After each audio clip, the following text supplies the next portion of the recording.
Hello, and welcome to this week's episode of Bob's Live, our weekly show here on the internet. And of course, you can always find Bob's Live every Tuesday at 5 p.m. And we broadcast on Facebook, YouTube, and then you can also watch the YouTube stream over on our website at bobsmarket.com/live. So, oh no, no sound. Should have sound.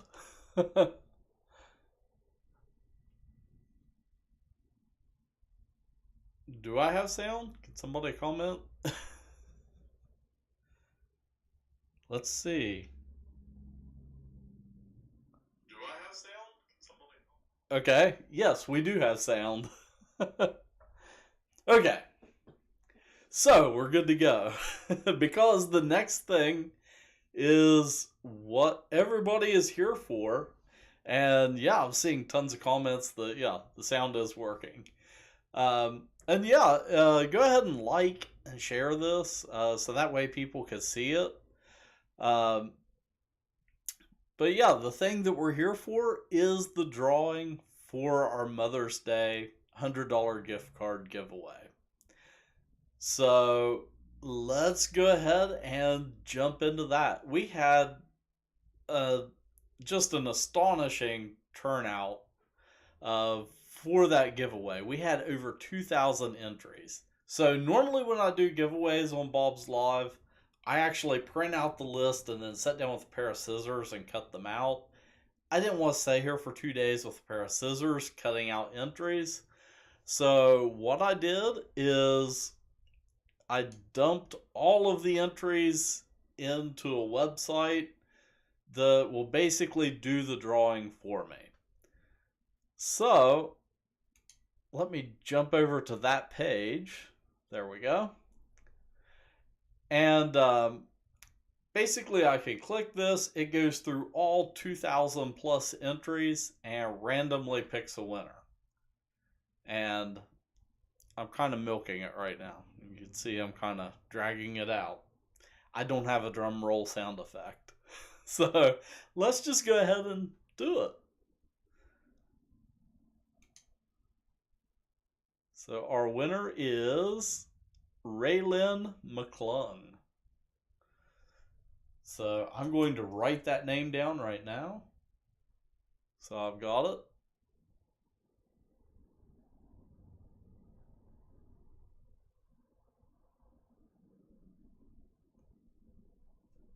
So Raylyn, if you're watching, I'll be reaching out to you after the show to verify your contact information and everything so I can get that gift card mailed out.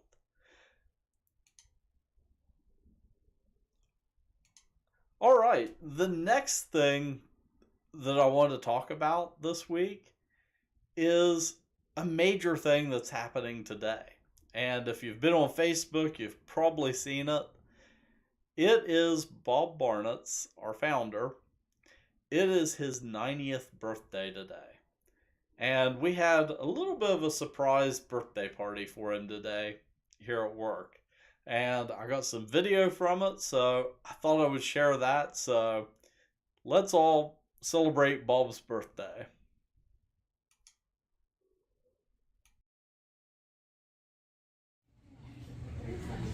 Surprise!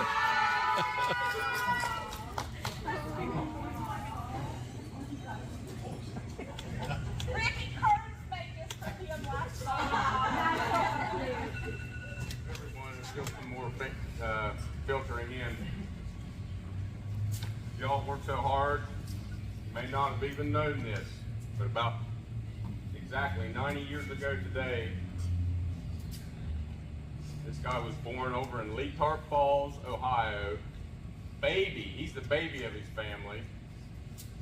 He had 6 older sisters and an older brother to a truck farming mom and dad. Leatarp Falls. Started a greenhouse in 1970. Built the first greenhouse up at Maple Street. Maple Street to grow tomatoes to plant in the field. But started Bob's Market at the age of 38, started a business 52 years ago. Working shift work at a chemical plant. Yep.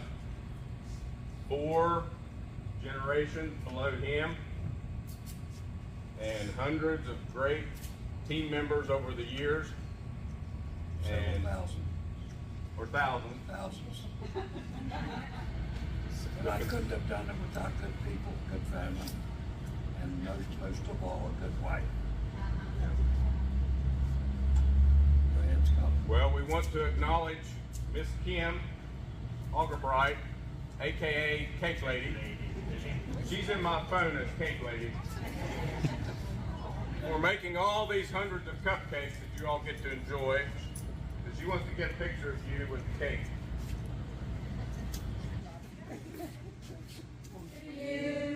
Happy birthday to you. Happy birthday, dear Bob. Happy birthday to you.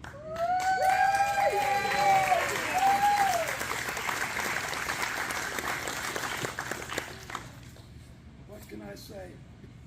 I love y'all.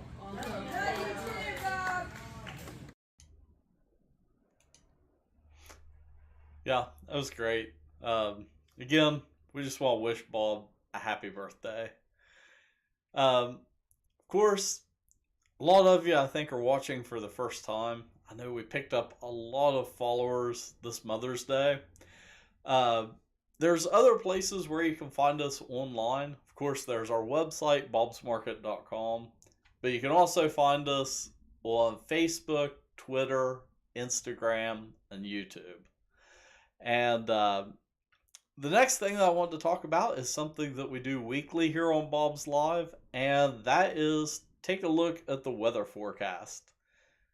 So this week, we're finally getting out of the rainy pattern that we've been stuck in. So right now, it's 80 degrees here in Mason, and we're looking pretty good for the week ahead. It looks like Friday, Saturday, and Sunday, it's going to be a little bit wet, but, the rest of the week is looking pretty good. So now's the time to get out and catch up on gardening projects. And speaking of gardening projects, I headed out into my own yard last night and planted a flower bed. And normally in the past, I've always videoed planting the flower bed right in front of my house, which I always do it with bedding flats, and that way I get color right from the start. This flower bed I did a little bit differently. It's a new flower bed that I'm adding this year. So I wanted to show you kind of a way that you can create a flower bed as a little bit more of a budget project. So I am using some already started plants that I was transplanting into it that I got here at Bob's, but I was also using some seeds and some bulbs. So that way I've got a little bit of color starting off, but most of the color is going to peak kind of in the June, July, August time frame. So let's go ahead and check out that project. This evening I'm here next to my garage where I plan on creating a new flower bed. In the past you've seen me plant the bed in front of my house, but this year I thought I would create a new bed here, and the bulk of it is going to be grown from seed. So I do have some plants that I'm going to transplant into it, but for the most part I'll see the color in this bed kind of in late June, early July, and going into fall. So I'm going to show you how I'm going to do that. I'm going to be planting a combination of bulbs and seeds, but I think it's going to make a really interesting, colorful bed. But up first, I need to move all these bags of mulch. I purchased those for my raised beds to fill in around them, but I laid them here temporarily to smother the grass, and that way they kind of did double duty. But now I need to get them out of the way, get this area tilled up, and do a little bit of cleanup here to get this bed ready. So let's go ahead and get started with that.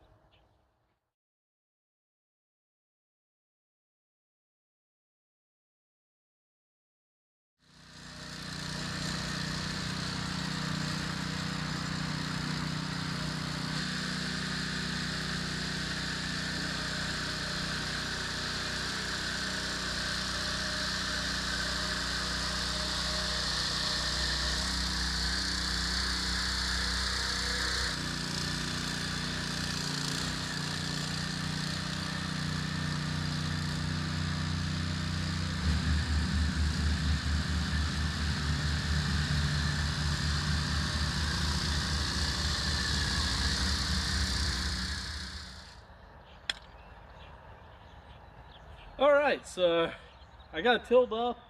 I went right along the wall and kind of dug out a little bit of a trench. When I was tilling, kind of dinged the wall a little bit, but we'll just pretend that didn't happen. But yeah, this looks pretty good.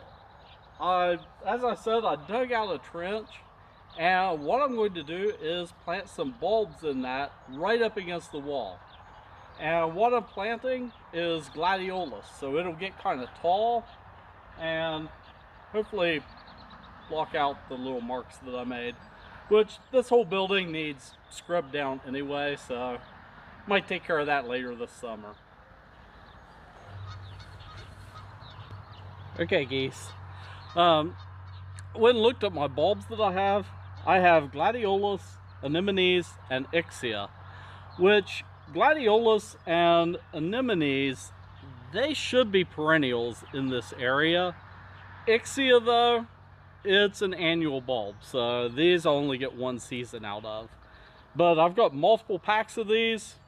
I snagged them on sale, and yeah, I'm going to plant them in the trench. I'm just going to kind of mix them up so I get a mix of color and different shapes and stuff. So again, it should fill out pretty nicely. And then in front of it, I have some annuals that I'm going to plant. And then I also have some seeds that I'm going to sow kind of in between the annuals. So let me go ahead and get started. We'll take care of these first. So here is a handful of gladiolus bulbs, and they do have a top and a bottom, just like an onion set. So if we look at this bulb, right there you can see the roots coming out of it, and then up here, it's kind of hidden, is the top. Now, gladiolus bulbs are super hardy. I mean, I had these in a flower bed one year and decided to move them. So I just kind of dug them up and chucked them into my compost pile. And I had gladiolus growing out of my compost that summer. So they aren't, I don't think they're really too picky. They're survivors. They're going to grow no matter how they're oriented. In fact, some of the gladiolus have escaped my compost pile and they're now out in the meadow. But yeah, they are a great plant if you're looking for some kind of mid-season color.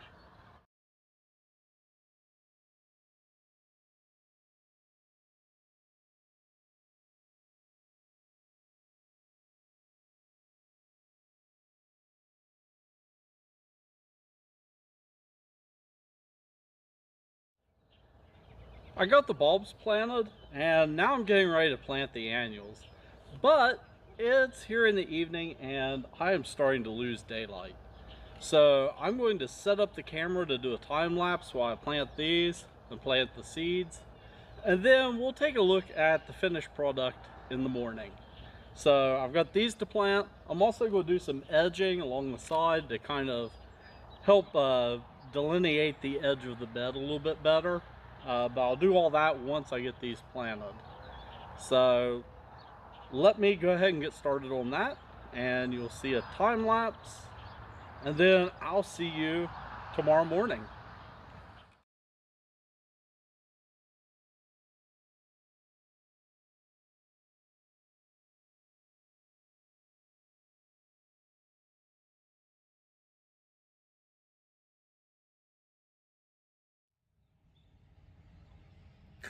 Alright, it's the next morning, and I have to say the flower bed turned out pretty good. It's going to be interesting to see how it kind of fills in, since I already have some plants that I transplanted, along with seeds that I planted, and also bulbs. So this is going to be kind of an interesting experiment. But overall, it turned out really nice. And there's my shadow.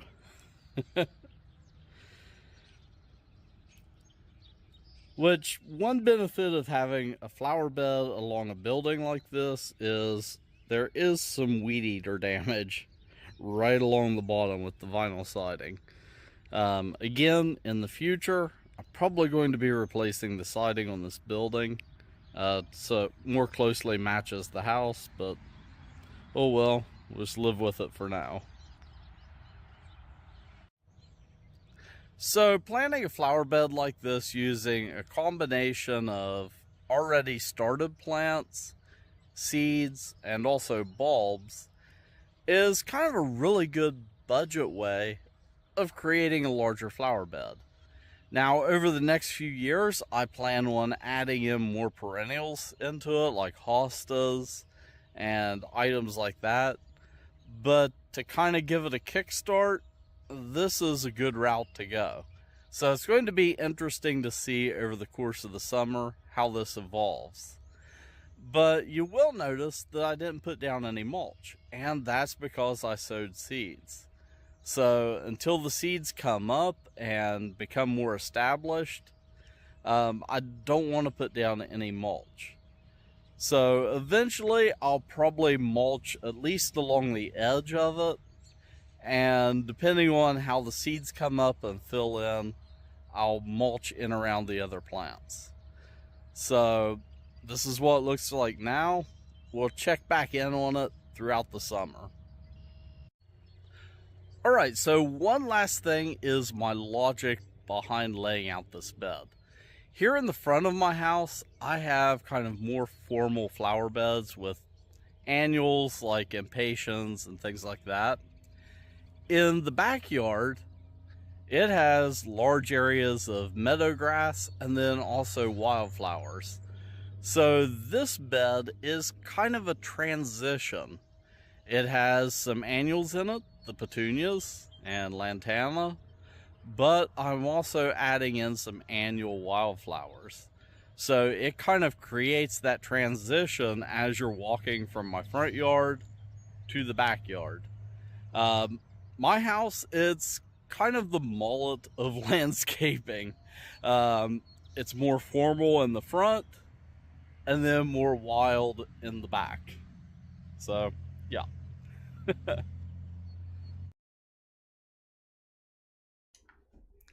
All right. So that is kind of how you can create a budget flower bed. So all together in that bed, I, excluding the annuals, probably spent $20. With the annuals, because I want some early caller, our flats are running for the premium 4.5-inch pots. I think it was around $32. So that bumped up the cost a little bit. But if you just wanted to go with seeds and bulbs, it's an easy project that you could do. And that bed, it's about 30 feet long. So that's a 30-foot by about a 2-foot bed. So I'm spending about $1 a foot if you don't add in the annuals.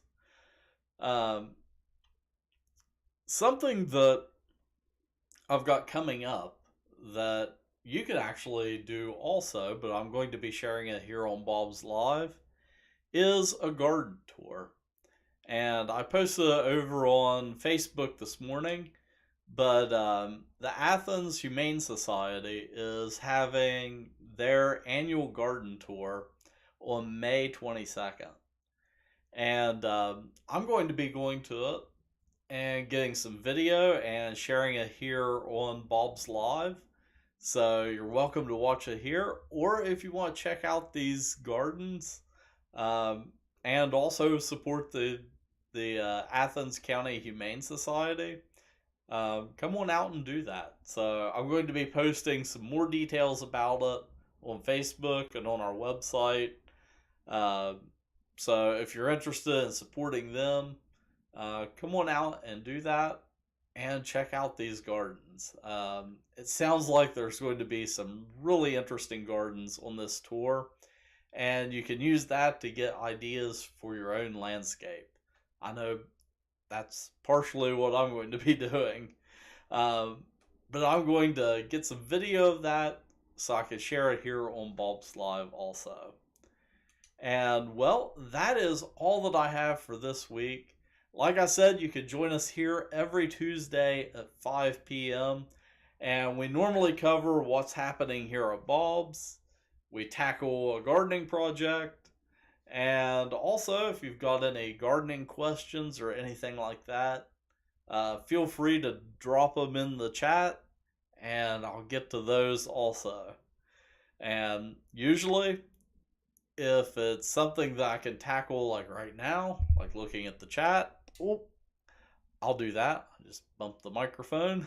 But sometimes a chat question can actually make its way into a larger video here on Bulbs Live. Yeah, Christina's asking who won. She thinks she missed it. Yep, we did that at the beginning. Let's see if yeah, I can actually still pull up the window. So here we go. Raylan McClung was our winner. So we had 2,053 entries, which was pretty amazing. So Raylan is our winner. I'm going to be reaching out to her and getting that all squared away. And well, as I said, I'll see you next week here at 5 p.m. So until next time, keep growing.